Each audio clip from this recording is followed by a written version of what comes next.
Salutations aventuriers et aventurières, je vous retrouve aujourd'hui pour une vidéo sur Waven et je suis absolument défait étant donné que j'ai tout enregistré avec le micro coupé, donc je peux recommencer. Euh, enfin bref, vous n'êtes pas là pour m'entendre me plaindre de ma vie, mais plutôt parce que le build peut potentiellement vous intéresser. Je vous présente donc une update de mon build attaque armure sur le Kassai que j'ai présenté il y a quelques jours. Ici on aura beaucoup plus de génération d'armure tout en gardant nos gros dégâts. Donc sans perdre davantage de temps, je vais vous parler des passifs et compétences que je suis allé chercher sur le personnage. Le premier passif est Attaque Kassai qui permet sur notre attaque, si la cible a un état élémentaire, de le consommer pour infliger une seconde attaque qui inflige 50% de nos dégâts. Le second passif est Puissance Kassai qui permet d'augmenter les dégâts de nos sorts ainsi que l'attaque de notre héros par aura épée que l'on possède. Du côté des stats, j'ai absolument tout investi en attaque. Pour les items, l'Anorigan fait ici son apparition. Cela permet sur coup critique de l'attaque de piocher un sort. Le combo classique de l'Anoscillation et de l'Anolive sont également présents. Le premier permettant de booster notre attaque tant que notre héros possède de l'armure, et le second de gagner de l'armure lorsqu'on lance un sort.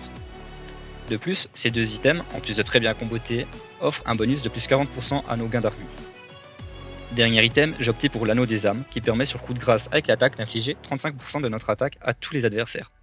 Ça va être spécialement utile étant donné que vous verrez, notre attaque monte relativement haut, ce qui permet de faire des finishers qui font des dégâts à tout le monde. Cependant, si vous commencez sur le jeu, ne vous inquiétez pas besoin de vous investir sur un anneau infinite, remplacez-le tout simplement par l'anneau horrible, ce qui vous offrira tout de même 5% de chance de coup critique supplémentaire.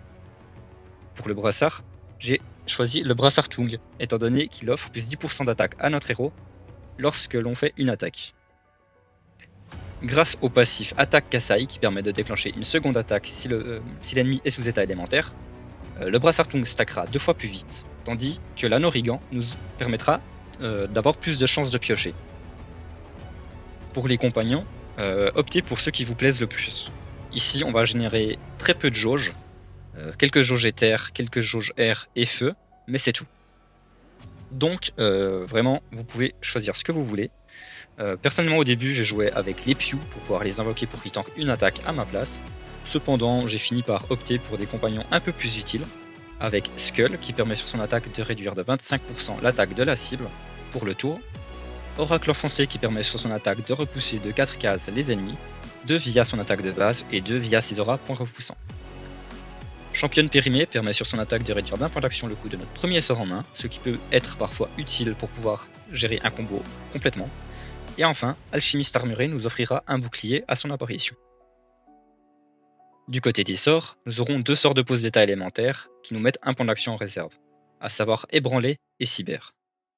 2 autres sorts nous permettront de mettre des états élémentaires avec Uppercut et Massé. Et ensuite, tous les autres seront des sorts éthers, 2 sorts de pioche avec Algarad et Charge et Recharge.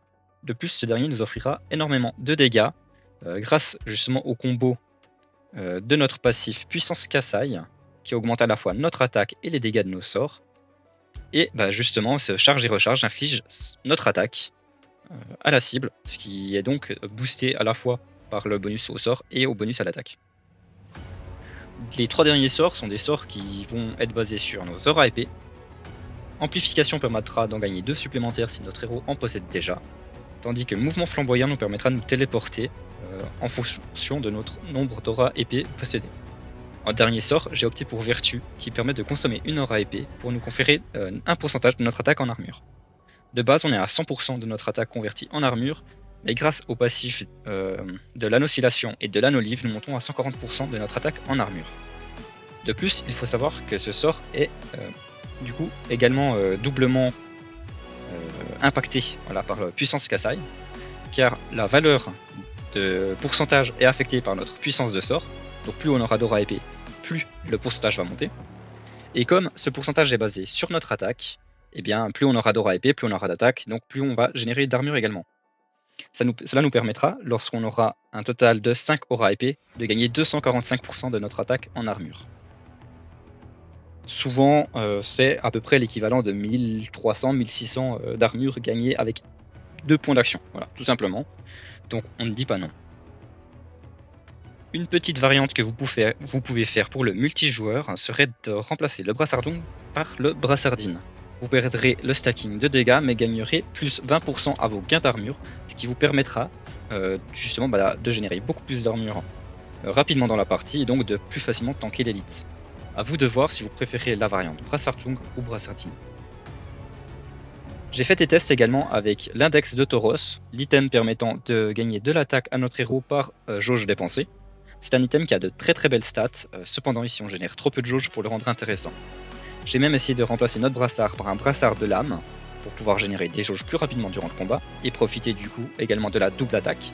Cependant on met beaucoup trop de temps à le rentabiliser, déjà que le build repose beaucoup sur les coups critiques. Si vous faites un combat où il y a très peu de critiques, vous avez déjà un combat qui risque d'être long. Alors si en plus vous retardez votre early game, c'est tout simplement très long, il faut vraiment avoir de la patience, donc bonne chance à vous.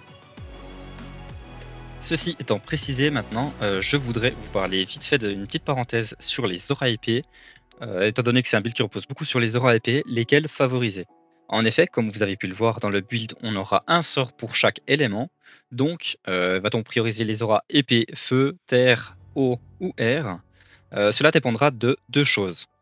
Ici, globalement, on va pas se reposer sur les auras feu et les auras terre, tout simplement parce que c'est des auras qui reposent sur notre magie. On aura très peu de bonus magie en dehors de notre passif puissance Kasai, et on va donc s'intéresser sur les éléments plus intéressants.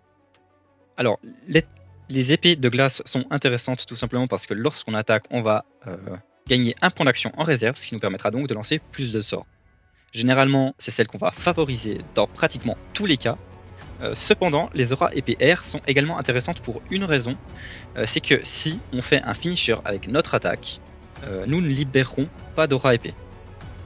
Si on regarde les effets des auras, l'aura feu permet de faire des dégâts autour de nous, donc si on tue la cible et qu'il y a un ennemi autour de nous, l'aura tombera quand même pour faire des dégâts à cet ennemi là. L'aura de terre nous offrant donc de l'armure pour quand même bénéficier du gain d'armure, l'aura épée se libérera. L'aura épée d'eau va nous offrir un point d'action en réserve, donc même si on tue l'ennemi, elle se libérera pour nous donner le point d'action, tandis que l'aura air permet de repousser la cible de notre attaque. S'il n'y a plus de cible à notre attaque, l'aura ne se libère pas, et donc si vous voulez mettre un finisher à un ennemi, n'hésitez pas à bénéficier de votre aura épée d'air pour éviter de gaspiller une aura dans le vent. Je sais que je me suis un peu embrouillé, j'espère que ça a été clair dans l'explication des auras. Si vous avez une question au sujet des auras, n'hésitez pas à les poser en commentaire. Je répondrai plus précisément à l'écrit, ce sera beaucoup plus propre qu'à l'oral. Et voilà donc ce qui conclut cette vidéo, j'espère qu'elle vous aura plu, que ça aura su vous inspirer. Je suis personnellement très content de jouer ce build, il me plaît beaucoup. Et sur ce, je vous souhaite une belle journée et je vous dis à bientôt pour une prochaine vidéo.